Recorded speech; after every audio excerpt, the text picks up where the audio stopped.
Hi everyone, Josh Knight the First, Merry Christmas, and welcome to another episode of Kamen Rider Exade Replay, coming to you with the latest episode, episode 12 of the series. Let's get right into it.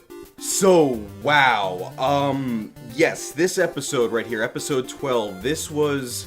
I have to take back some words that I said in some previous episodes back about how I thought that was the end of an arc. No, this is the end of an arc right here. This is probably the definitive episode right here. I can't believe that we had such amazing mood whiplash. For those of you who have probably already seen it, I know a lot of groups got together to make sure we got to see this episode earlier than most others that come out on the release schedule for those companies, but wow, there's so much to talk about here, so much emotion, so much drama that I'm incredibly happy to report on and incredibly sad at the same time, but we'll get into that. Let's go ahead and talk about this here.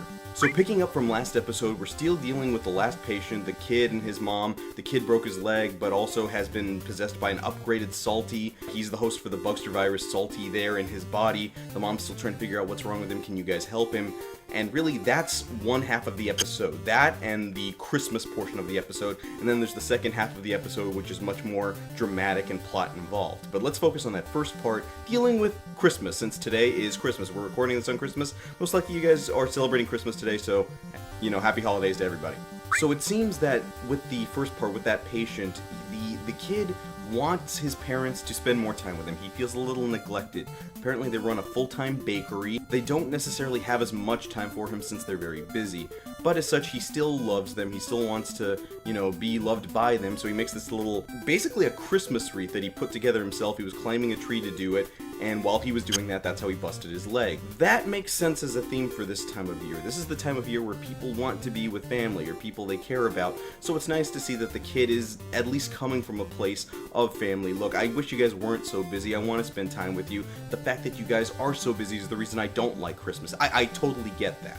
Now, it's interesting to see that when Emu is trying to talk to this kid about how he felt growing up, about wanting to do things as a kid, he talks about games he wanted to design. And there, in a flashback, we see on a sheet of paper that Emu, as a child, was drawing out what will clearly be the design for the Mighty Brothers Goshat that we'll be seeing next episode. So it's nice to see that they're already laying the groundwork for that over here. Now again, this is a very strongly emotional episode, so it's worth noting that the episode opens without the theme by Daiichi Miura. We get that during the main fight between Exade and Salty, which is fine. You know, we've seen some episodes in past seasons do that, so that much doesn't really throw you off. It's the ending that'll really throw you for a loop, but here you at least do get to hear the opening. Now the biggest thing about that fight there, which is about the halfway point of the episode, is this is where we're really sticking in the Christmas spirit there. And I haven't seen a ham-fisted episode when it comes to Christmas like this since probably Wizard. Gaime was a little less so, but here they're really pushing up how much they want to celebrate Christmas. So what ends up happening during the course of the fight is that both Exade and Brave get power-ups that turn them into Santa-themed versions of themselves. Emu goes back into his level 1 form, except now with a Santa hat and a beard. Brave is in his level 3 form, but he's also got, you know, Merry Christmas written on his arm, and he's got a Santa hat and a beard as well. The most annoying part of this episode had to be this new rendition of Jingle Bells by Poppy People Papo that is very much by way of like Hatsune Miku or some stuff, because she takes the cake now for having the most annoying rendition of Jingle Bells having been sung in Kamen Rider, the previous record being held by Naomi from the Christmas episode of Kamen Rider Den-O. Now I get it, some people really like Poppy People Papo, that's fine, you're allowed. I just couldn't hardly take it this episode. This makes Naomi's performance in Den-O sound like friggin' Mariah Carey. But of course, once we're all good and done with the Christmas portion of the episode, we get into the real meat of the episode, the real driving plot. And they really seem to have realized we're going to make up for everything we just made you sit through with a lot of plot. So it seems that Kiriya Kujo has gone out of his way to find out more information about Kuroto-dan. As everybody knows now, Kuroto-dan, the head of the Genmu Corporation, is actually the Black Exade Kamen Rider Genmu. So apparently what happened is that Kiriya Kujo went to visit a jail where he met up with Masamune-dan, apparently the former CEO of the Genmu Corporation, and also Kuroto-dan's father. Now while he was there, he apparently got a lot of information as to why Kuroto-dan acts the way he is, and armed with this information, he decides to go ahead and meet up with Kuroto-dan, and also call the other writers to tell them, hey, I've got some heavy information, you guys gotta meet me right now. On the other end of things, we see that Palad and Kuroto-dan have revealed what it is that they're working on, the actual ultimate game entitled Kamen Rider Chronicle. Now that blows my mind that they're actually going to make a Kamen Rider game in the context of this show, so I'm very intrigued to see where they're going to go with this, especially with a title like that. That's a good title. In addition to that, we also see that the writers have theorized that just like a strain of influenza, the Bugsters are evolving, they're getting stronger, they don't need to go through as many stages as they used to, so now they're going to need better equipment, a better way of combating this virus. And of course, this all comes down to what we all were aware was going to happen, were afraid was going to happen, this major showdown between Genmu and Laser. Now, I'm making this video on the assumption that most of you have had the chance to go ahead and watch the episode if you haven't already, since a lot of groups have already put it out, and I don't need to necessarily go back over everything that happened. The long and short of it is that we see the debut of the zombie gamer form, the level 10 form for Genmu, and Laser doing his best to go ahead and fight him on his own, which is inherently foolish,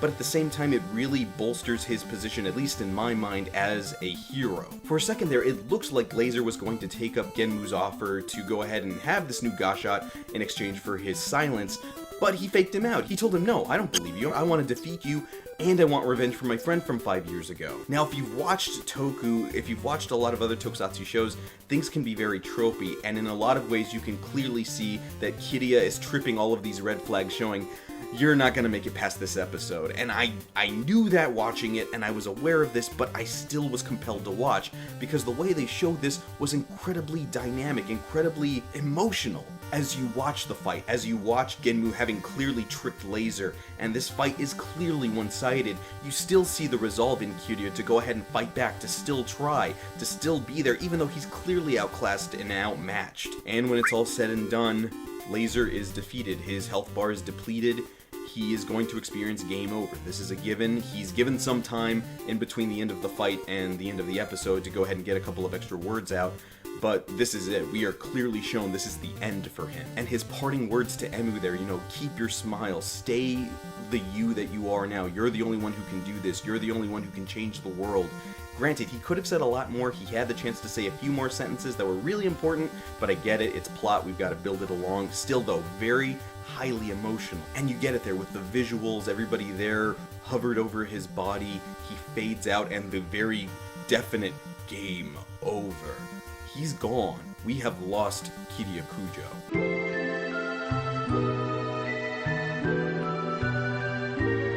And the thing about it is, it wasn't like any other death that I've seen in some time. He's gone. There's no ending music. It's just silence. The see you next game. Complete dead silence. It is so well done from an artistic point that I actually applaud Toei for deciding to do it this way, actually really going for that emotional gut punch. And I get it, you know, I'm a part of a Kamen Rider fan community right now. I see the outpouring for Kujo. He was one of my favorite characters too. I liked his no-nonsense attitude, the fact that he didn't care what others thought of him, that he didn't care that he had to lie to keep everybody else safe.